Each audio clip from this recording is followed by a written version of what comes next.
sensitive, gifted, aware. You are listening to The Brave Files, real stories from people living courageously. You can listen to the show anywhere you enjoy podcasts, and we'd love for you to subscribe, rate, and give a review on Apple Podcasts. It really does make a difference, and we appreciate it. Now here's your host, Heather Vickery. Hey everybody, it's Heather Vickery. Happy Thursday. You know, we spend a lot of time as adults talking about braving new things, trying new things, getting out of isolation, avoiding depression, having connection. But at least from my perspective, we don't put a lot of effort into this conversation when it comes to our children. Today's guest, Courtney Harris, helps young people get out of worry and isolation and anxiety and into connection. And Courtney says that developing her lens of self-awareness was her pathway into bravery. I am excited to have you here, Courtney. Welcome. Thanks so much for having me, Heather. I love this conversation and I love the work you put out into the world. So thank you. Oh, that's very kind of you to say. Thank you so much. So I really do love what you're up to. Can you tell us a little bit about your background and then what led you into this line of work? Definitely, yes. So my background's really this journey started in my own teen years. This journey really started with my own experience of having a rough go at the teen years and struggling with depression, but not really having the name depression, not really knowing what I was going through, feeling rather lost and even disconnected from my parents who were there. They were present, but there was definitely like, our paths weren't really crossing or connecting in the way that I needed and likely in the way that they needed for us to really feel connected.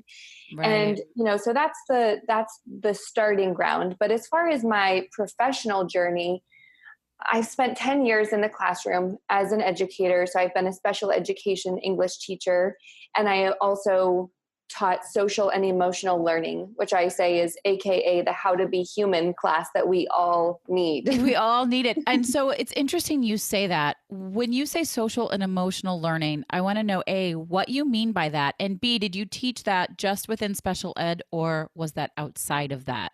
Yeah, it was outside of special ed. It was a mainstream class. I actually worked at a campus that was piloting the program for all ninth grade students to take the Wow, so high school. Yeah. Yes, high school. Yeah. Mm-hmm. So I'll just shorten it for social and emotional learning and say SEL. And so, yeah, we piloted the program. We had, we had like how many students? 700 freshmen taking this course. Wow. It was amazing. It was incredible. And where was this? This is in Austin, Texas. Texas. So a local school here in Austin, Texas. Okay. A public school. Yeah. And okay, so what do I mean when I say SEL? And that's a great question because this pathway or this sort of theory and idea and this rich instructional ground that I was using in my classroom really does influence and inform my practice, my coaching practice. And so really what it means is awareness of our social personas, our emotional intelligence, and the ways that we're just aware of the ways that we as humans are in social situations. We need community, we need socialization to feel connected and to feel whole. And that also requires being in touch with our emotional bodies or the experiences of the sensations and emotion and feelings that we go through in a given day and beyond. I love that. So my kids is this a John Dewey based program that you know of? It's not, no. Well, okay. It's so there's a collaborative for academic and social and emotional learning, CASEL. And that's where we pulled most of our broader framework for the curriculum, but no, it's different. Okay. Interesting. Well, my kids go to a progressive ed school that's Dewey based, but it is very social and emotional based, period. The entire school K through 8. And so awesome. My girls were really brought up in that type of environment. And it's been such a gift to us as they grow and learn to navigate. In fact, it's so funny. My third grader said to me at the dinner table last night, one of her classmates said she'd rather be smart than be able to get along with people socially. And this conversation had come because they were talking about Albert Einstein and how he was clearly very, very smart, but really struggled socially. And my little one said to me, I don't think I would pick that. I think that I'd rather be able to get along in the world than be super smart and have to be all by myself, which I thought was really brilliant. And I said, well, luckily you're both. But, I agree, street smart versus book smart, things can be taught. Book smarts can be taught. It's all just memorization and repetition. But the social and emotional stuff, that's really where it's at, I think. So there's a lot to nurture. And I mean, that's really inspiring just to hear that she's having that conversation, right? And going through that metacognitive process of thinking about like, okay, well, who am I in the world and how do I show up and how am I connecting? And, and connecting academically or intellectually is a way, right? But that's very interesting that she's thinking on that and sharing that with you. It was fun. And I can remember I have 4 kids, which everyone who listens knows, but my current 7th grader, when she was in kindergarten, I had a parent stop me and say, I was so impressed with Eve today.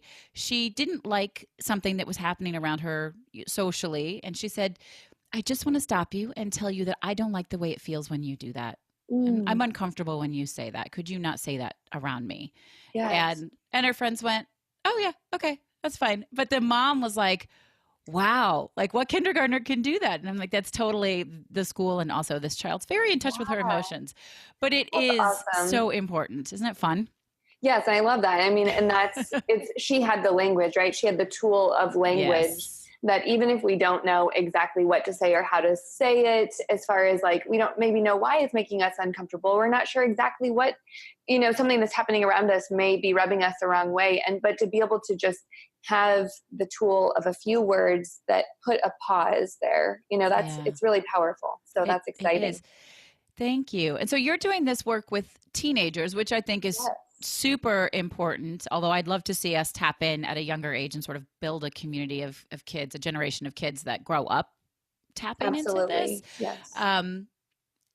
Are you still working in the school system at all, or are you just coaching? No, so full-time coaching, yes. And I specialize, as you said, in working with teenagers, and I also work with young adults. So, emerging adults, later teens into 20s, considering college, going into first jobs, those kinds of transitions as well. It's so smart. And when you sent in an application to be on the show, I was really excited because I feel like these kids are just often left a little bit on an island to sort of figure this stuff out, and love that there are people like you out there helping them. What caused you to transition from being in the classroom to doing this type of coaching?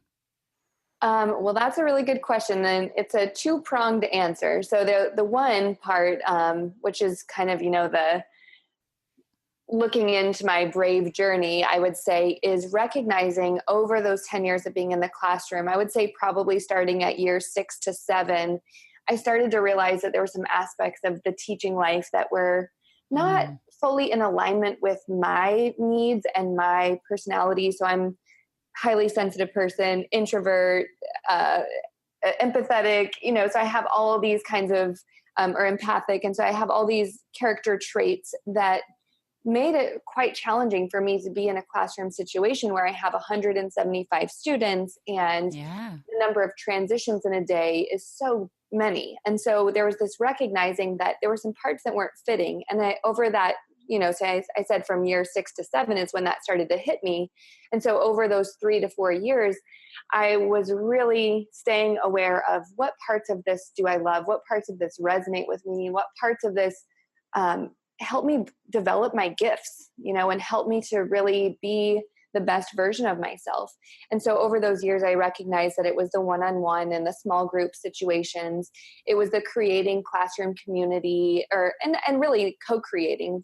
I was the facilitator. I wasn't the creator. I was the facilitator. So that was one prong of it. And then the other is recognizing the need, because I saw that the students that I was working with wanted more adult mentors, wanted more connections with adults that affirmed them, supported them. And it's, some of them were getting it from home. Some of them were getting it from teachers. Some of them were getting from both. And still, I think there's something very powerful to have someone that is outside of your family system and your educational network that you can look to and partner with. Absolutely. Absolutely. Somebody who's not invested. Yes. That's a big deal. So what makes you, I get this question all the time because I also coach, what makes you different than a therapist other than probably licensing? Yeah. So, one thing that I think is super great about coaching is it's really action oriented as far as where do you want to go? What are some of those goals that you have? What are some of the visions you hold for yourself? And then what are the concrete steps that you take to get there? And sometimes that means we're going to brainstorm and come up with a strategy, and you're going to try it and feel like that didn't work. That did not resonate. That didn't feel like you. That's actually a great answer too. So now let's figure out, what is it? And, this, to be more concrete here, I'm specifically thinking about when I work with teenagers who do identify as introverts and they're struggling in their social lives, and they're trying to find a way of socializing that honors who they are, where they feel authentic, but they are getting that human connection that they need and crave and want. And so sometimes you talk about different strategies and they'll go out and try one and they come back and say, that wasn't their fit. And great, let's find the next one. And so, for me, there's a lot of that action-oriented problem solving involved in coaching. Totally agree. Absolutely 100%. I always say there's some tactical, analytical stuff that goes with it. We're not just talking about the problems, and we're really putting systems in place to create some change. I love that. What's the youngest age that you typically work with? The youngest I've worked with so far is actually 7. So definitely not a teenager, but falling under that same category of social and emotional learning. And in the situation with the younger clients that I have worked with, it's been a lot of naming and describing their emotional sensations and experiences, and then connecting that with their parents and coming up with, color coding systems for what kinds of moods they're in and what that indicates, and if they need a break, or coming up with like a secret word that the family can use that's just kind of like the pause button, so different strategies of helping the family I love that. develop their emotional awareness so that they can be in stronger communication. And so the youngest, has been a very we work on different skills and goals than with my teenage clients. Do you work with your clients only in person, or is it virtual? It's both. Yeah. Actually, that's funny because the 7-year-old was virtual, and she was the youngest, she's the youngest client I worked with, and she was virtual. So that was super cool for me. And interesting. What I describe is, so I do in person here in the Austin area, and then virtually with anyone. And one thing that I tell people when they're so curious about the virtual work is, how can they sustain that attention span? And, does it really translate? And I tell them, oh, don't you worry. We can be in separate rooms, and I'll say, let's hold on. We're each going to do 10 push-ups. And this, my client is in New York in their bedroom, and I'm here in Austin in my office, and we're going to do 10 push-ups because we needed an energy shift. And it's okay that we're far away. We can still do the same types of things that I might do in an in-person session. That's brilliant. That are not keeping our faces glued to a screen. And you do those things with them. Totally. Yeah. I love that. So in your experience, do teenagers or children in general experience fear, isolation, anxiety differently than adults do? I think that I was hopeful in my own journey, like, oh, once high school is over, I'll go to college and it's going to be really different. And once I finish college, I'm going to get my first job and it's going to be really different. Right. So my short answer is no. I think it's the same thing, but the main difference is that the teenage brain, the adolescent brain, is not fully developed until the mid to late 20s. And so I'll just characterize it as the teenage brain. The teenage brain does not have a fully developed prefrontal cortex. So critical thinking, problem solving, rational thinking, all of those things are not fully developed. So there may be more tendencies towards impulsive behaviors or impulsive actions and decisions. And there is more potential risk taking and boundary testing. And honestly, that's a natural part of their development. But I think that is a big piece that makes the fear and isolation and the, even the not fitting in-ness feel more intense, right?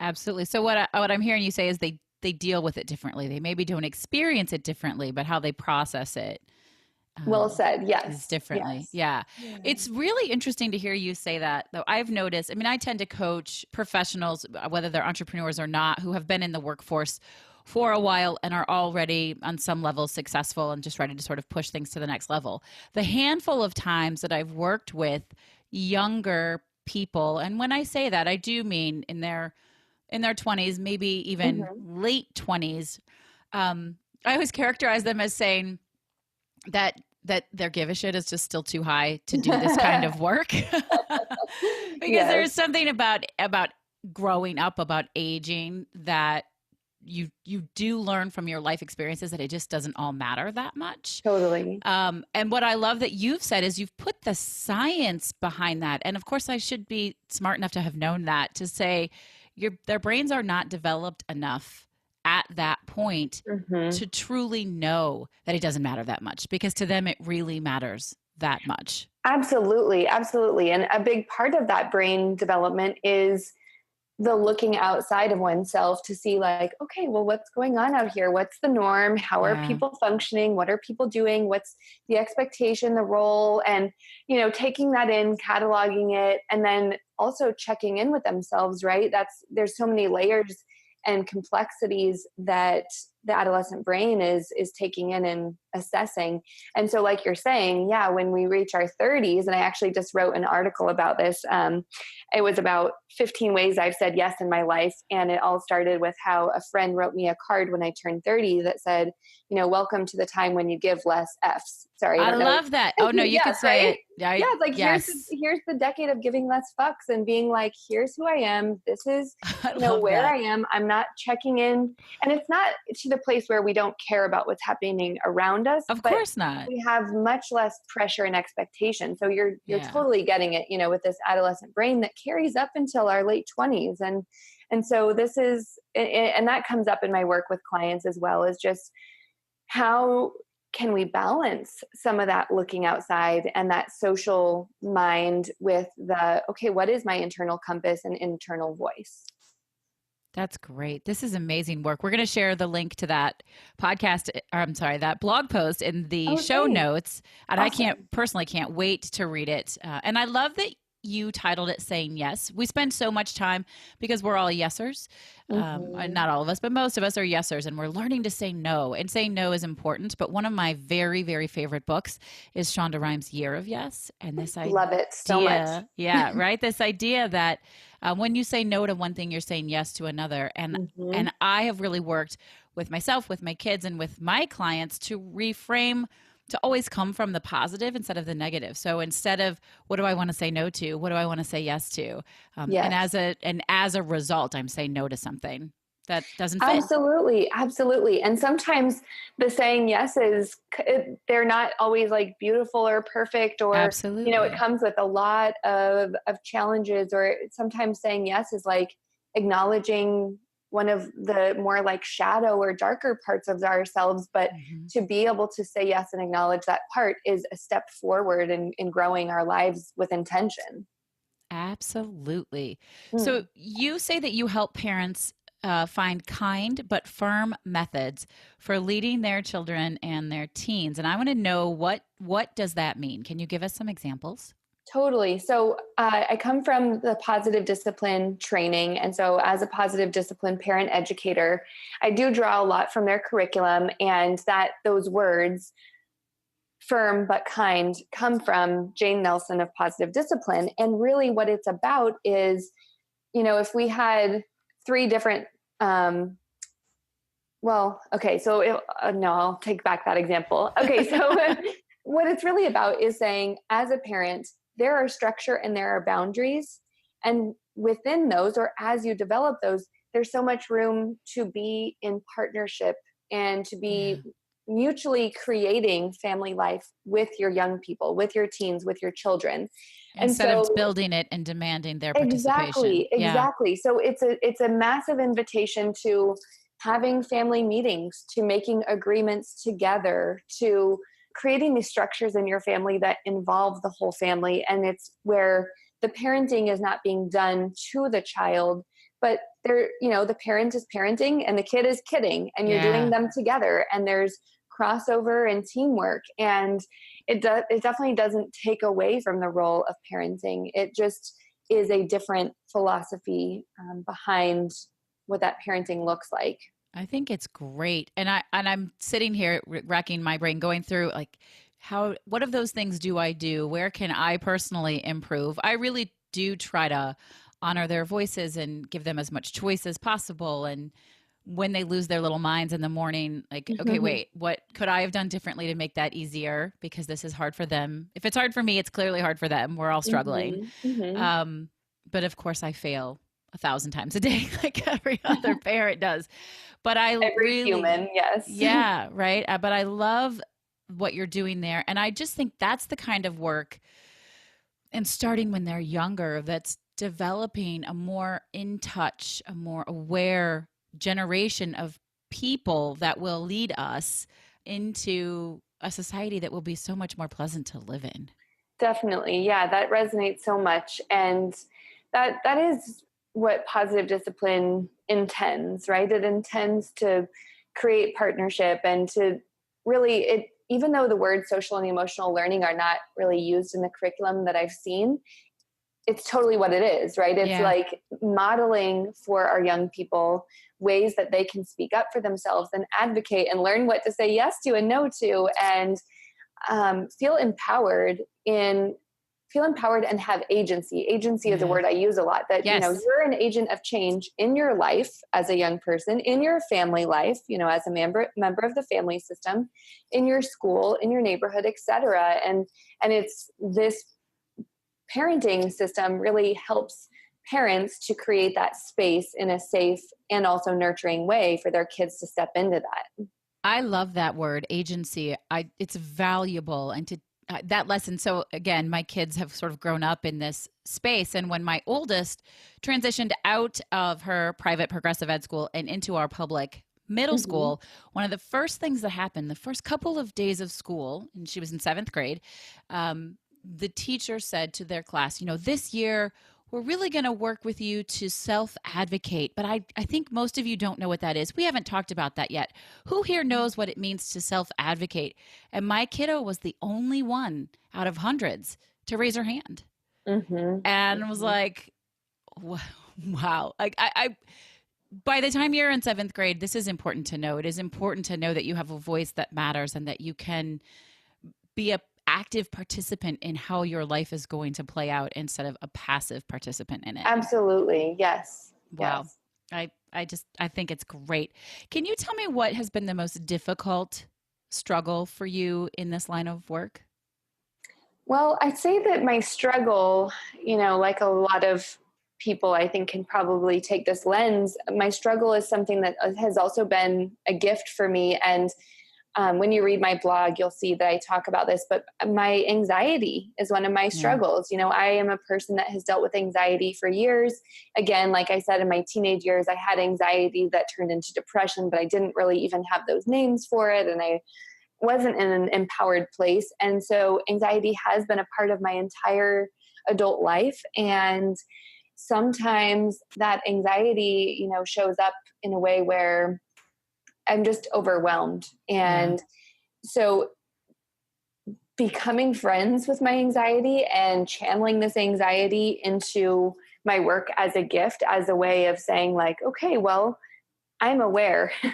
I think of a lot of different ideas and scenarios, and that can be a gift, right? Because sometimes my what if brain is the thing that can drive me crazy. The monkey brain, as a friend of mine calls it. Yeah. Yes. And it's like, but if I can become friends with her, if I can become friends with my anxiety and own it as a gift of like, okay, well, I do have the ability to hold all of this information and all of these curiosities, that can actually be powerful. So absolutely. Yeah, that's again, another transition from 20s to 30s, I think has been, rather than feeling ashamed of or frustrated by my anxiety, just learning to be partners with it. Absolutely. Well, because it's somehow trying to protect you from something. Absolutely. Yes. We did an interview very early on in the show with a friend of mine named Dana, who's has a physical illness that her body attacks her on. And she's like, it took a long time to realize my body didn't hate me. My body was trying to save me. It just wasn't working. So there are a lot of ways that can manifest. I totally get that. So using that anxiety to inform, how do you let that play into your work? Let it help you and care for yourself in that moment. If your anxiety rises up and gets in the way, what's your process? Well, one way that I have been using my anxiety as a gift and a tool is I talk about it. You know, a lot of times on my Instagram stories, I will talk about an anxiety thought pattern that I'm having, and I share what are the tools that I use to ground myself and to shift my energy. And, you know, this goes back to bringing in like doing push-ups with a client. You know, I'm just transparent about these are the steps that I'm taking. So this is the thought pattern. This is what I do to try to work through it or work with it. And I just share about it because the tools that I develop for my anxiety may not be the exact fit for someone else, but it could be something that they try, or it could be a new idea that they're going to experiment with or explore. And so, you know, that's one way that I channel it. Another way is just, honestly, my anxiety typically comes with to-do lists or transitions. And so I've also been doing a lot of writing around transitions, like seasonal transition from home to drive to a client, or, you know, they could be very big or very small. And so being more mindful of my transitions and creating space and slowing down and just walking through the transitions in the most mindful ways that I can is another way that it's brilliant. Yeah, shifted that. It's really, really, really brilliant. And honoring that process for yourself. Yeah. Yeah. And I think the last thing I'll add is what I want to do and what I am doing, you know, as a mental health advocate is normalizing, in a sense, like not saying that being depressed is quote normal in a place that we should just accept it and not give it energy, but like normal that, hey, this is a human experience that shouldn't be stigmatized. Yeah. And so that's also why I share very transparently about it. And I will, you know, I'll share about the tools that I use and when it fits into the context with a client, and just offer it as another invitation for something for them to try if it feels right to them. Absolutely. And we're all very different learners. You know, how we problem solve is different. My daughter, again, my third grader, is interesting. Her class is going to explode this year. I just know it. They teach, you know, how to come at things strategically and creatively instead of sort of memorization, and then do the same thing when it comes to math. And so last week, the teacher gave them each a math problem, the same math problem, to work on individually. And then they came together as a group, and they're small classes. I think there are, 13 kids in the class. And each of them shared their strategy for having solved the problem. And that one of the children noticed that none of them had used the same strategy for solving the problem. 13 kids. And so the teacher says, okay, well, what does that tell you? And the kids said that there are lots of different ways to solve a problem. Yes, that's beautiful. Like, exactly. Yes, right. And so managing your anxiety and learning these are the things that trigger me and make me unhappy and uncomfortable. And I can create change around that so it doesn't have to feel that bad is just amazing. So what was so far, what would you say your greatest joy has been? Well, that's a hard one to pick. I know, I'm sure. I really think, you know, like I just keep thinking back to this blog because I just wrote it. My birthday is coming up this week. Are you turning 30 this week? I'm turning 33. 33. Okay. Yes. Well, happy birthday. So, thank you. Thanks. So it's been a nice time, a nice month to reflect on what these last 3 years have meant, because they have been filled with a lot of big transitions and big leaps and big risks that I've taken. And so I think my greatest joy, honestly, is I just finished last school year and had been in the classroom part-time. And so now I wake up every day and I'm a full-time entrepreneur. And I would say that this has been such a joy, you know, to wake up in a life that is not always easy and has been full of, all the ups and downs and all of that. But it's the life that I have intentionally been creating and I'm continuing to create in an aware way every single day. And so I think that's the biggest joy is like, I'm just so awake to my own process. And this is a gift, it's a gift that I keep giving myself every day. So great. Thank you. I just think it's really, really brilliant. I'm thinking of all the different ways I can use your tools. Do you just do the coaching, or do you have any programs or anything that can help people who aren't quite ready for coaching? So the main things I have going on are one-on-one coaching. I have a blog that is very active. I publish every Tuesday. So that's a great space for parents to connect with me and to see my work and kind of feel out the philosophies and ideas that I share. So that's my blog at CourtneyHarrisCoaching.com. And in early 2019, I will have a book coming out. It's Congratulations. A book for teenagers. Thank you. It's a book for parents of teenagers. Parents of teenagers. Okay. Yes. All right. And I also do workshops. And so I've done workshops both in person as well as virtually, which has been really cool. The virtual workshops have been for parents more than teenagers. I haven't had one of those yet, but I'm super open and always putting together new content to support young people. I love that. How do you celebrate these successes, whether they're the really big ones you talked about earlier or the small ones? How do you stop and honor them? Well, I love, first of all, that you are asking this, because this is a question that a client and I were working on last week. And, she said, I don't celebrate myself enough. And so we've been talking a lot about this, which is exciting. And, I do small ways, like I'm currently doing the Artist's Way. And every day I wake up and I write morning pages. So it's a series of writing at least 3 pages each morning. And I notice that in those pages, I'm giving myself credit for the work that I'm doing, for this journey that I'm on. Yeah. I also keep a 1-sentence journal. So I've been doing this. I'm in my 5th year using Gretchen Rubin's, it's the 1-sentence journal. I think that's what it's called. So I'm doing that. Honestly, I call my A-team. I call my sister. I talk to my partner. I talk to my parents, and I tell them what's up. And I also, one thing that I've been hugely aware of in this last couple of months is the ways that I've really been investing in my support system. And so, for example, I have a writing group. I have an accountability partner.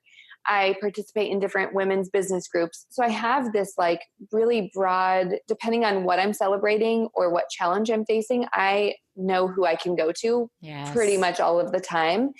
And I realize that this is something I've been investing a lot of time and energy into the last year that has been feeding me and fueling me. So, I'll reach out to them to celebrate. Absolutely. I love that so much. That personal board of directors, that tribe we have is so imperative to a healthy life. So imperative.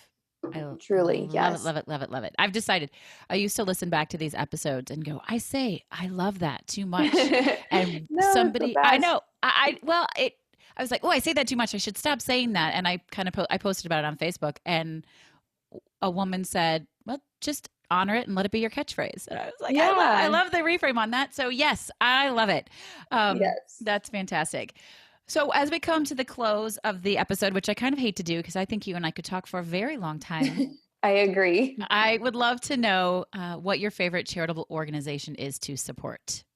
Well, the first one that came to mind is SAFE. This is a local Austin organization, and they've had a few transitions lately and merging. But SAFE basically is all about ending sexual assault and exploitation and child abuse and domestic violence. Awesome. As a sexual abuse survivor, this is super important to me as someone that has worked with a lot of young people that have gone through abuse and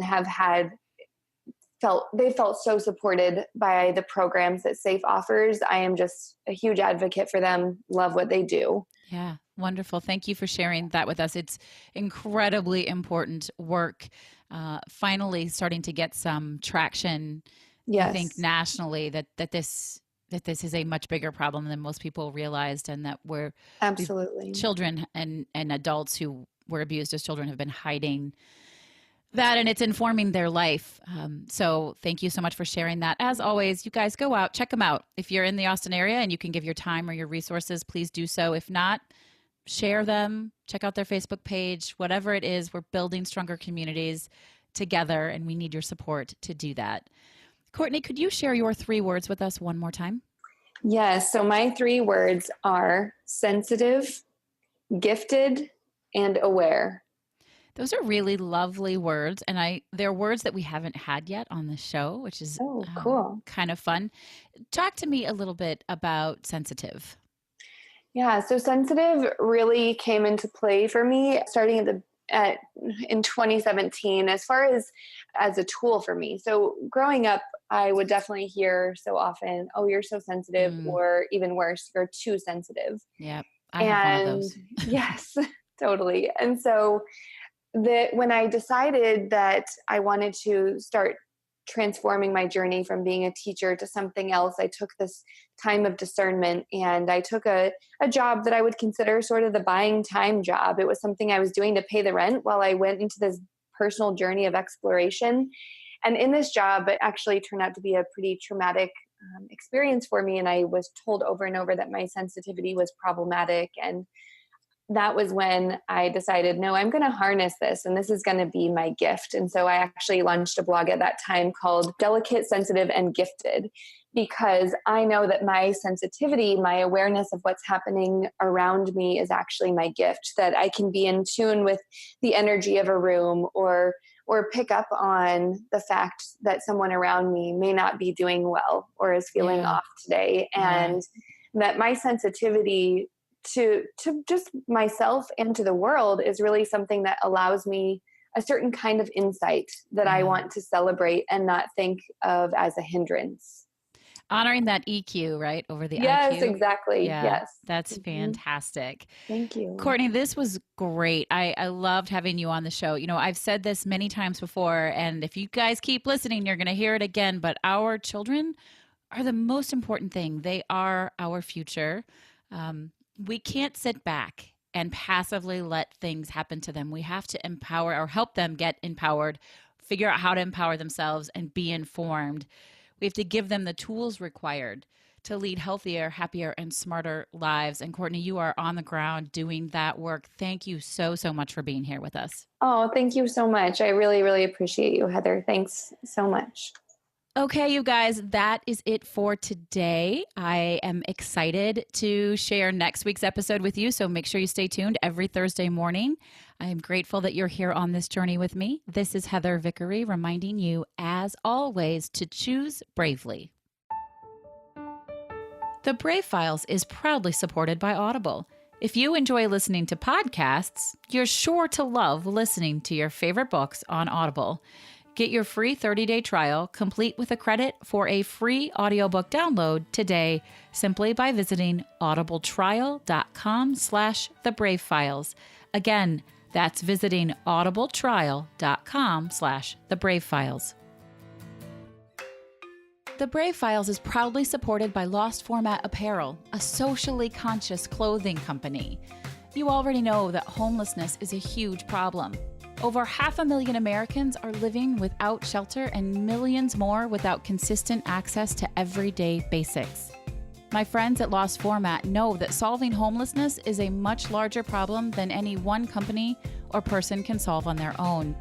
It requires teamwork, sacrifice, strength, and building communities through personal and professional relationships. And isn't that exactly what the Brave Files podcast is all about?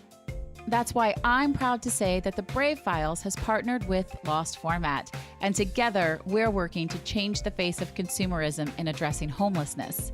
You can now get one of 2 fantastic shirts custom designed specifically for the Brave Files. Each order goes towards providing necessities to the homeless. We have one shirt that, of course, says "Choose Bravely," and another that reminds you that brave is always greater than fearless. Head on over to vickeryandco.com/store to see both beautiful shirts and to check out the entire product line from Lost Format. All of their stuff is super soft and comfortable and has an amazing fit. Use promo code BRAVE to get 10% off of your Brave Files custom t-shirts. And if you have an order over $30, your shipping is free. I choose bravely to take the plunge to help solve homelessness. Are you with me? Thank you for listening to The Brave Files. Be sure to visit thebravefilespodcast.com to access the show notes and discover fantastic bonus content.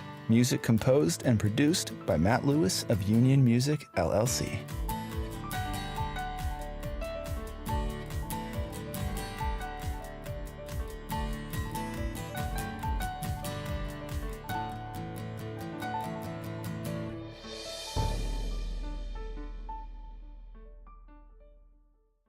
Special thanks to our editor and audio mix expert, Andrew Olson. I am eternally grateful for all that he does to make each week sound so fantastic. You can hear more of Andrew's work at findandrewolson.com.